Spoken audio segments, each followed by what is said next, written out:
63rd pick, the Buffalo Bills select Deion Dawkins, tackle. The Buffalo Bills select Tre'Davious White, LSU. Matt Milano, linebacker. Harrison Phillips, Stanford. Ron Neal, safety. Jermaine Edmonds, linebacker. Aaron Johnson, defensive back. Josh Allen, quarterback, Wyoming. The Buffalo Bills select Cody Ford. Dawson Knox. Devin Singletary, running back. Ed Oliver, Houston. Buffalo Bills select Zach Moss, running back. A.J. Epinesa, wideout Gabriel Davis. Welcome into our Bills Draft Special presented by Highmark, the official health plan of the Buffalo Bills. And the 2021 NFL Draft is wrapping up. It's over for the Buffalo Bills, and we've got a bunch of new players to welcome to Buffalo. I'm Maddy Glab, and I'm joined by Bills insider Chris Brown. The Bills had 5 picks today, a 5th, 3 6th, and 1 7th round pick. They drafted offensive tackle Tommy Doyle, receiver Marquez Stevenson, safety Demar, Hamlin, cornerback Rashad, wild Goose, what a last name, and center Jack Anderson. So let's go through these picks to end the 2021 NFL Draft for the Buffalo Bills. We'll start with offensive tackle Tommy Doyle first out of Miami of Ohio. Another big kid. I think we are going to be the all-time tall team when you're talking about offensive linemen in the NFL. 6'8", 320. Grew up in Minnesota, played hockey growing up. I mean, you're talking about all these ties and fits to Buffalo. It's like this kid played hockey. Another tall kid. His first start was against A.J. Epinesa at left tackle. Yes. Yeah. So that was cool. What are your thoughts on Tommy Doyle and how he may fit on this offensive line? Yeah, so another long player, as you mentioned, Maddy, another kid with 35-inch arms. I think we're getting a sense as to the prototype that they're looking for out on the edge. And Doyle started at right tackle, and then his last 2 years at Miami was at left tackle. And I think it's a guy that, you know, is somewhat developmental, at least in terms of bend and technique when it comes to pass protection and the run game. But he was first team All-Mid-American Conference the last 2 years. So he stood out on what was a very good Miami team. I believe they won the Mid-American Conference title not this year, but the year prior. Or they won the conference championship game. So playing on a good team in a strong mid-major conference. And I just like the tools that he comes to the table with. And it was very interesting listening to his conference call, Maddy, because Bobby Johnson, the Bills' offensive line coach, is a Miami University alum. He was at his pro day, spent some time with him, liked what he heard. There's a nasty gene with Tommy Doyle, and sometimes he goes over the line. And that's not necessarily a terrible thing. Coaches, especially offensive line coaches, like offensive linemen who play with a bit of an edge. Yes. And they know where the line is, and sometimes they step over it, and there's nothing wrong with that. There's nothing wrong with that. And I think that's what appeals to Bobby Johnson about Tommy Doyle. And knowing he's an alum of the school, he's got a lot of connections there. And so he got the real goods on Tommy Doyle. And it was probably part of the reason they felt so comfortable taking him here early on day 3, sorry. He played in 32 career games, started in all 3 games last season. Miami of Ohio only played in 3 games this past season because of COVID-19, and then started in all 13 games at left tackle in 2019. And then we move on to the 6th round where the Buffalo Bills had 3 picks, and we draft wide receiver Marquez Stevenson out of Houston, who's 5'10", 182, was a team captain at Houston, lived with Ed Oliver in Houston, played with Ed Oliver, one of his good friends, is also from Shreveport. He met Trey White when he was 10 years old and calls Trey White a mentor to him. He's someone who lined up mostly in the slot but can also help in the return game. He's a speed guy. Yeah, definitely a speed guy. He ran a 4.45 at his pro day, and he was not happy with that. He said he's run faster. This is a straight line speed guy. Not a real lateral, shifty, short area quickness guy.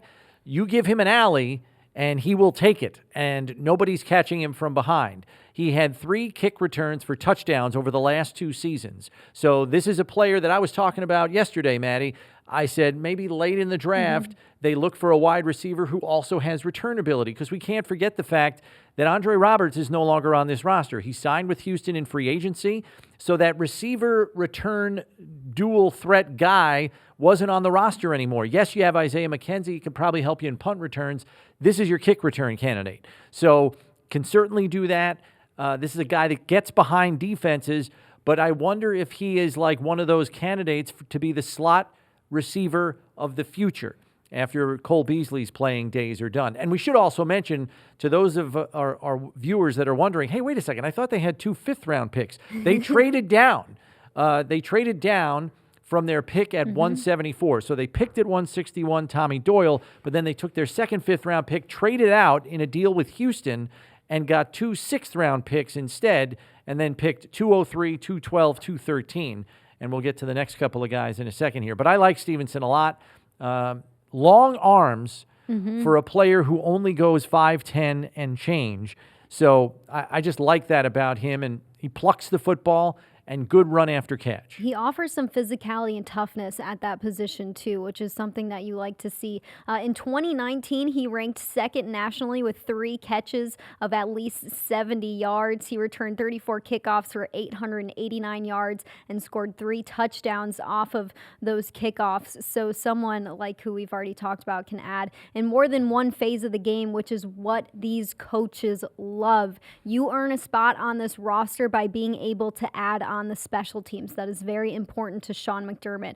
Let's move on to our second 6th-round pick, safety Demar Hamlin out of Pitt. He's 6 feet, 200 pounds. I will continue with these connections because it seems like just about every pick has a connection to this team. He played with Dane Jackson. He grew up with Dane Jackson in the same neighborhood, and to have them together here at Buffalo, he said it's just continuing their mission together. This is a kid who said when he was talking to the media about an hour ago that he's willing to do whatever it takes. He said, if I have to pass out water at halftime, that's what I'll do to play a role on this team. He played in 48 games over 5 seasons at Pitt, had 6 interceptions, 27 passes defense, 10 TFLs, 290 total tackles. So when you look at his body of work, he had some really good seasons at Pitt with what he was able to offer.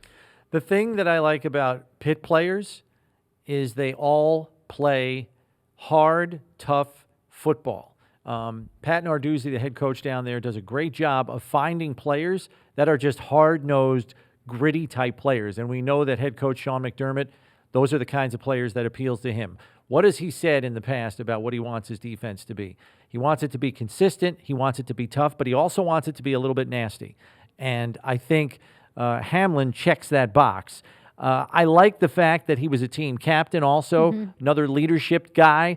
So I think this is a guy that comes in here with the right DNA and is going to benefit greatly by learning from veteran players like Jordan Poyer and Micah Hyde. So I think he brings enough range to the field to play free safety if you want him to. He's right under that 4.6 speed range, so he's right on the cusp. So I don't know if he's a half-field safety where he's covering half the field, but if you're playing a 3-deep zone or you're playing quarters, he can handle that stuff.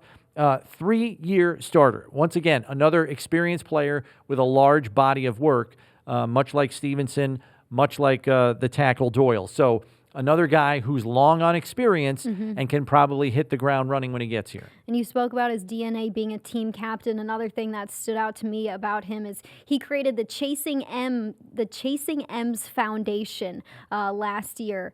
He had a toy drive where he raised more than $2,000 and donated it to a organization back in his hometown. So he's someone who likes to give back. Seems like he has a really good heart with his awareness of being in the community and giving back to the community. But let's move on to our last 6th-round pick. It was a cornerback. We finally addressed that cornerback position in the 6th round. We were all wondering if it would happen in this draft.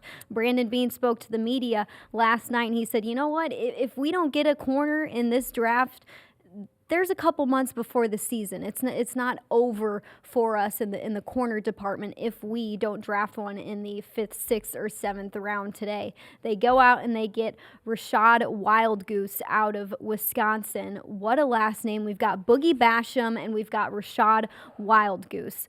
5'10", 191 pounds. He calls himself a hybrid corner. In 24 games at Wisconsin, he had 57 tackles, 5 TFLs, an interception, 15 passes defense, and 3 fumble recoveries. This is a physical corner. Yeah, he's not shy about sticking his nose in there and, supporting against the run, which I think is the appealing part of his game as far as the Bills are concerned. They love corners that are willing to help in run support. I know we already tweeted this out, the fact that his defensive coordinator there at Wisconsin is Jimmy Leonard, the former Bills safety, and also played a lot with the Jets in the division under Rex Ryan down there. But this is a kid who I think is a physical player first and is still working on some of his coverage techniques second. So where is that appealing? On special teams. Yeah.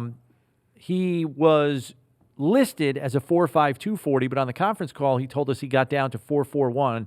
He said it just wasn't a good day. He doesn't like to make excuses, but he had wind in his face when he ran the 4.52. So the 4.41 is more of a true time in his estimation, and that's somebody that can be a gunner-type candidate on punt coverage, things like that. So I think they see Wild Goose as a guy where if he at least shows he's quick on the uptake at the corner position in terms of mastering techniques and things like that, he's a guy who can earn a roster spot because of his special teams prowess. So it'll be interesting to see what he can do on special teams in training camp in the preseason. And then in the 7th round, the Bills' final pick in the 2021 NFL draft, they go ahead and take center Jack Anderson. He's 6'4", 314 pounds, appeared in 38 games at Texas Tech. What do you think of this final pick for the Buffalo Bills? 3 total offensive linemen taken in this year's draft. Yeah, for me, Anderson, this guy was on the radar as a high school player. Played down in Texas, played offensive tackle and center, and was an All-American as an offensive lineman in high school. So scholarship offers were flying in his mailbox every day. I mean, he had 40 scholarship offers coming out of high school, but he's got family ties to Texas Tech, so he played down there. And I just think he's a good technician. I don't think this is a guy that's going to overpower defensive lineman, but he's a guy that's going to basically use his handwork, use his techniques, work leverage, wall people off. This isn't a blow you off the ball type player, but it's a guy that's always going to be in the right place at the right time, moves his feet constantly, rarely out of position, rarely surprised on twists and stunts. Just a really, really smart player, and that's what you want in the pivot at center.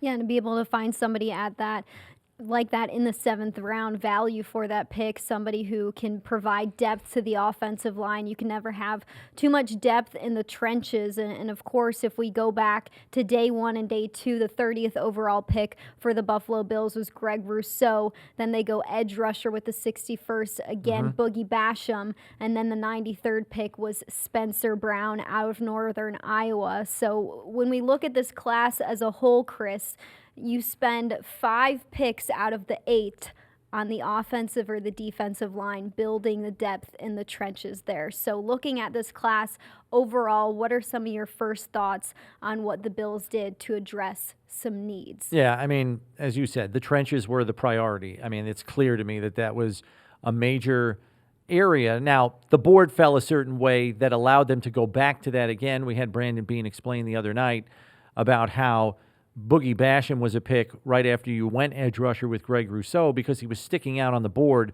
so much higher than anybody else. Nobody was near him. So he was a fait accompli in terms of being the pick at the bottom of round 2 on night 2 of the draft. But as Brandon said himself, he's never going to put himself in a position where he's not going to draft somebody because he just drafted somebody at that position in the previous round. It's all based on value. And I give him a lot of credit for going right back and going edge rusher again, even though it might have left some people scratching their head a little bit. And then the other thing that stood out to me, Maddy, is there is a clear type of player that they want on the edges of the trenches.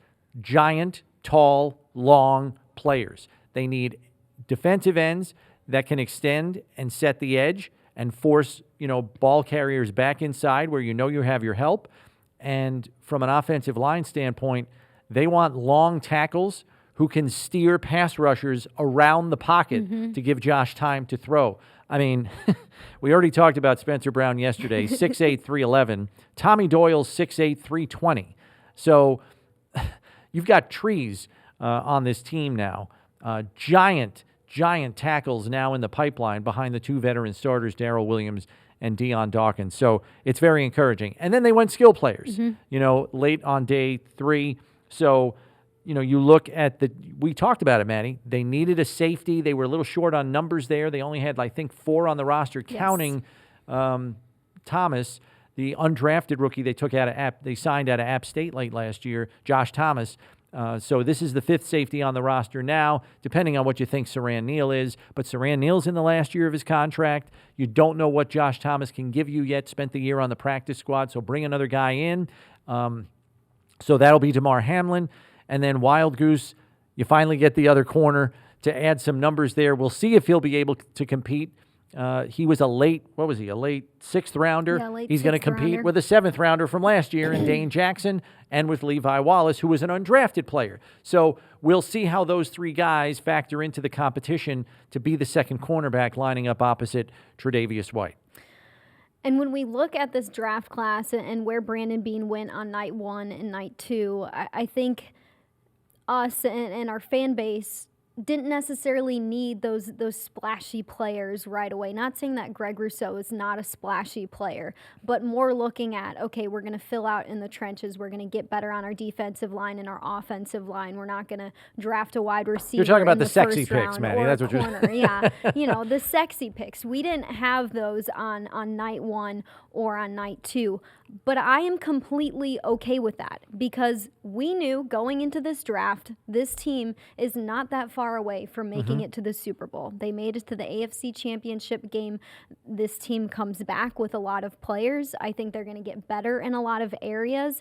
And with what they were able to do in free agency, re-signing Matt Milano, John Feliciano, Darrell Williams, you go into the draft, like we talked about, previewing night 1, you go in with not a lot of holes. And so when you don't have too many holes, you don't need to add those sexy picks because those are already built in on your roster. You're trying to add depth at this point, and you're trying to add players that are going to get you over that hump and get you late into the season in January when you're playing playoff games going into February. Right, and depth is an important thing. The Bills did not have a swing tackle on the roster. It was basically Darrell Williams, Deion Dawkins, and then Ryan Bates can play tackle if you need him to, but his ideal position is probably guard.